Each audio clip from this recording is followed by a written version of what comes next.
Good afternoon, sir. How are we doing? How are we doing? Good. How are you? I'm good. I'm good. So I noticed on CDS link that you scheduled an appointment with me. So Kenneth, is it? Yeah. Okay. So how can I help you this afternoon, Kenneth?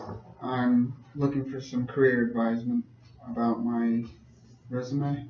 Okay. Well, let's just go ahead and take a look at it. Okay. Let's see here. So, all right. Okay. So I see here that you're a freshman. Okay. Well, that's good. That's good to know. All right. Let's take a look here. I really like your objective.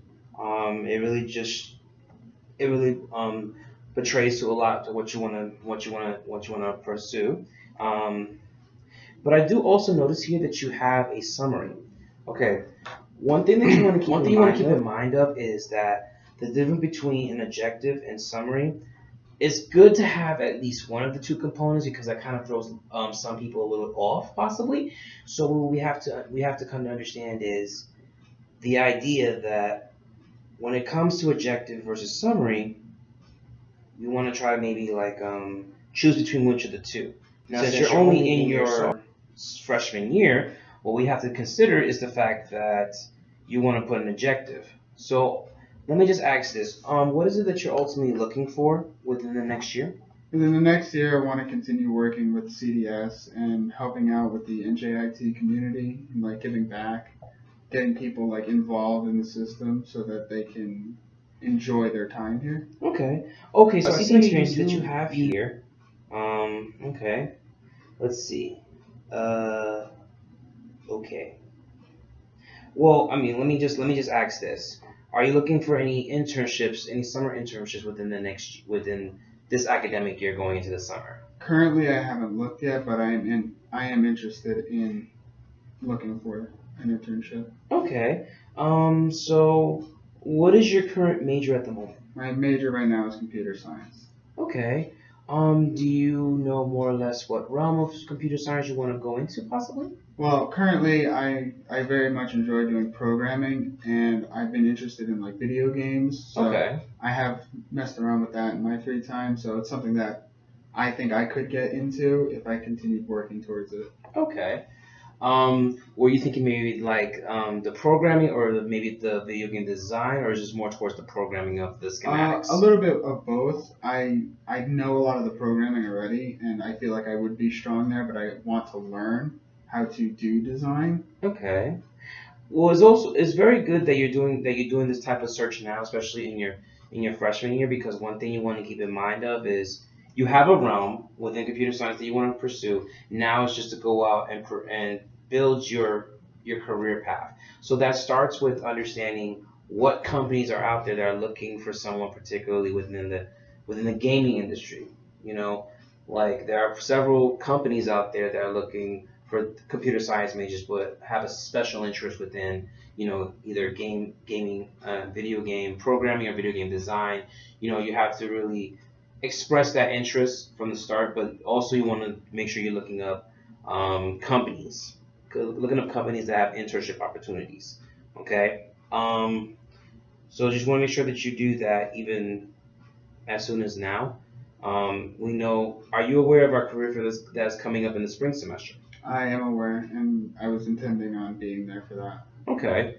So you definitely want to make sure that prior to the career fair that you take a look at all the different companies that we have lined up for the spring career fair. Okay. But it's good that you're getting a start now, because ultimately that's going to help you. That's going to help you better navigate your professional development. Okay. Okay. So I see here that you worked as a specialist at CLR Solutions. Um, okay, that's some pretty good. This is good, some good experience here. One thing I would say here in terms of that is, since this is all within the past, you want to use present, past tense verbiage for these different components, so that every time you're expressing a different task, you also want to make sure that you are putting things in past tense. So instead of sorting, it's sorted, or reviewed, answered, met, things put in past tense. So that's something you want to keep in mind of. I see here that your education, you only have your high school diploma. Now, you should probably put your NJIT information here as well because you are attending the university now, so they want to track your your academic progression. So that's the reason why you want to have your NJIT information here.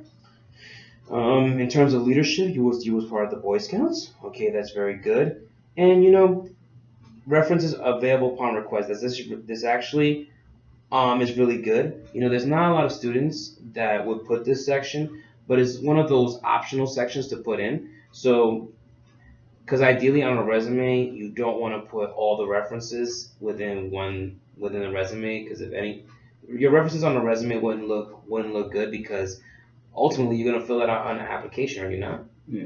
So it's ultimately better for you to just simply say, available upon request. Okay, so what does your course load look like right now as of Course this? load? Yeah. Explain. Course load. What I mean is like how many classes are you currently taking? I'm currently taking 5 classes. Okay. Are any of them within the computer science field? Or are you taking I your do gen have eds? CS 100. Okay, so you're okay. You're C. All right.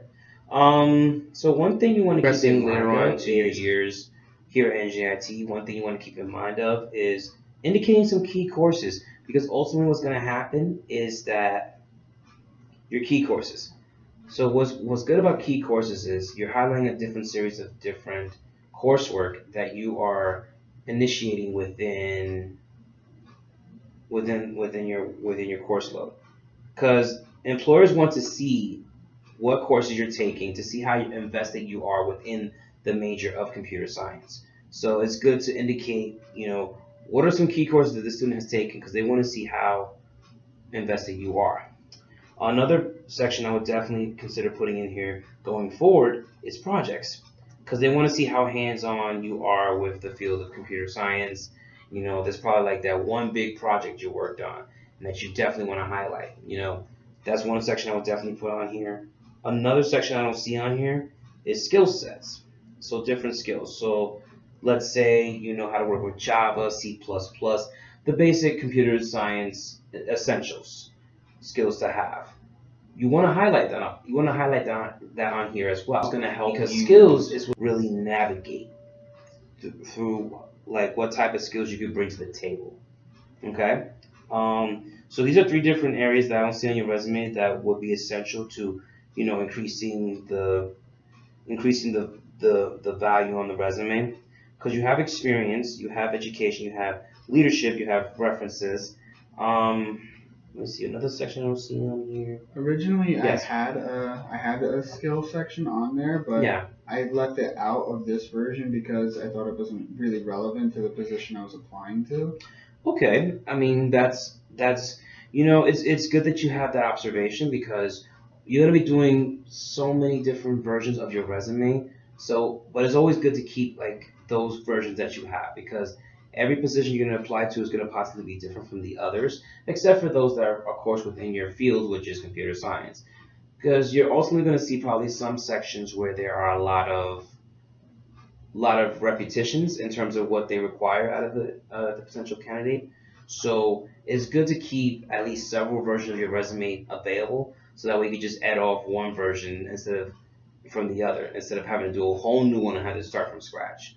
So, I mean, the one that you didn't have the skill set, maybe you would have kept that version, so that way you could incorporate into those positions that requires those skill set when you start applying, because it's good to incorporate that. Let me see what else here. Now, when you say you are a college freshman with more than 10 years of computer science experience, what do you mean exactly by that? Well, when I grew up, when I was about like 6 or 7 years old, I built my first computer out of other computers that my dad had that weren't working, and he showed me how to put one together and use it for myself. And from there, I did a lot of my own research on how to make a computer work, different kinds of software for different applications. And from there, I continued that on into my education. I went to high school at Morris County School of Technology, which was uh, structured in a way that there were different academies, and I was in the computer science academy where we learned about Cisco networking for the first year, and the other 3 years we did programming, which was mostly Java and C Sharp. Okay. Well, kind of based on that information, maybe another section you want to put in terms of hobbies and interests is maybe building computers because they want to. They if you also demonstrate that, it also really would help. So I would have put in hobbies and interests in regards to building computers. Do you do that on the side? Aside from, do you do that on the side at all, or any particular hobbies or interests that may relate to computer science? I do in my spare time. I learn about like different computer parts, and I piece together stuff in my free time. Okay. I So do you build computers, you take the time out to learn more about different softwares that could be okay. So I would definitely indicate that within the hobbies and interests section. Um, that would be ideal, especially to increase the value on the resume. So I actually brought with me something for you today, a couple of things. So the first thing here is so that you can get an idea of what I'm referring to is right here our sample undergraduate student resume. So if you look at the sections that I was referring to you earlier about, you kind of see an idea of what that will look like long term. So you have obviously your objective, your education with including your NJIT information. If you have any honors and rewards in terms of dean's list or any scholarship if you're a scholarship recipients or any of that kind, and computer skills since you're in computer science, any projects that you've worked on, your work experience down here, your professional affiliations. That's more along the lines of if you're part of any student organizations here on campus.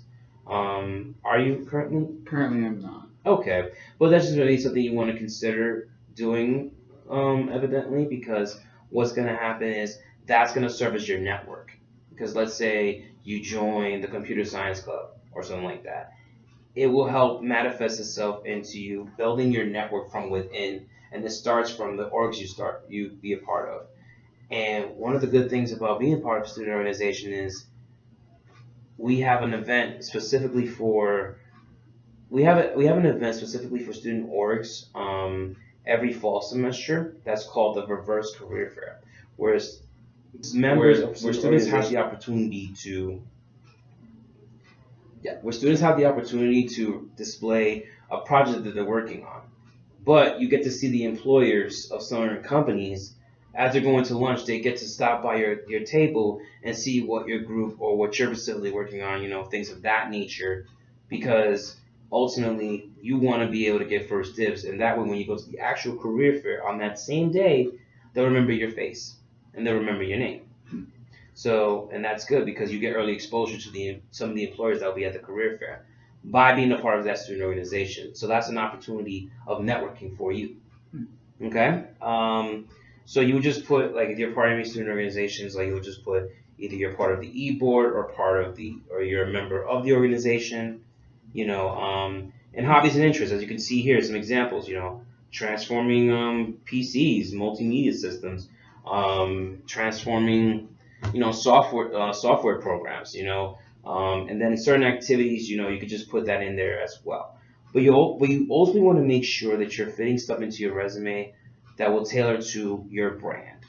So do you have an idea of what your brand looks like? Or do you know what a brand is? Not entirely. Okay. So just basically your brand is just what you bring to the table. What are the skill sets? What are you as a person that has been interested in computers for so long, right? So it's like, that's why in your hobbies and interests section, maybe you want to put something along the lines of, hey, so I've been transforming PCs since I was 6 or 7 years old, So you display that through just saying, I like to, build PCs. I like to work with a lot of different software programs, do a little alterations, things to that nature, so that it shows them the further desire you have to work within the field of computer science. Okay. No, but other than that, I really don't see anything. Oh, I do. So to show that you have an affiliation with the university, I would recommend changing your using your NJIT email because ultimately when you start applying for jobs, they want to see that you have the affiliation with the university. So NGIT email in place of your professional one. Obviously, after you during your time here as an internship, to probably use your NGIT email. That's just to show your affiliation with the university. Okay, because a lot of employers, when they see emails of students here, they want to see the NGIT email, whether it's A6 something something, whatever the case may be. But it's a way to get in best with contact with you, you know. Um, but no, that's pretty much my review of your resume here, Kenneth. Do you have any specific questions that you have in regards to it? Let's think for a moment. Not a problem. Let's see. I noticed you have this list of words here. Is there any suggestions you could make of how I worded some of these? Okay, so this right here, I'm glad you alluded to this. So this right here is what's called power verbs. So in any industry, there are several terms that really help make a resume pop out, right? So that's what was called buzzwords. So within the field of computer science, there's probably several ones, such as, I implemented, I designed, I constructed, and several different other like buzzwords. I know that if you go online to Google, there is the possibility of a list somewhere of buzzwords that's used a lot within computer science resumes. So you can go ahead and take a look at that via Google. But this right here is basically, if you look at the different verbs you can utilize, because it's always good to be versatile within your vocabulary when it comes to expressing different tasks you completed. So that would definitely help you. Okay. Do you have any other questions? No, I think that's it. Okay. Well, Kenneth, what I'm going to do is I'm going to provide you with my email address. So if at any time you feel that you need any further assistance regarding your resume, you can feel free to contact me at any time. Okay? Thank you. All right. So before we wrap this up, do you have any other particular questions? No, that's good. Okay, Kenneth. Well, I thank you so much for your time, and we'll be looking forward to speaking with you in the future. Thank you. All right.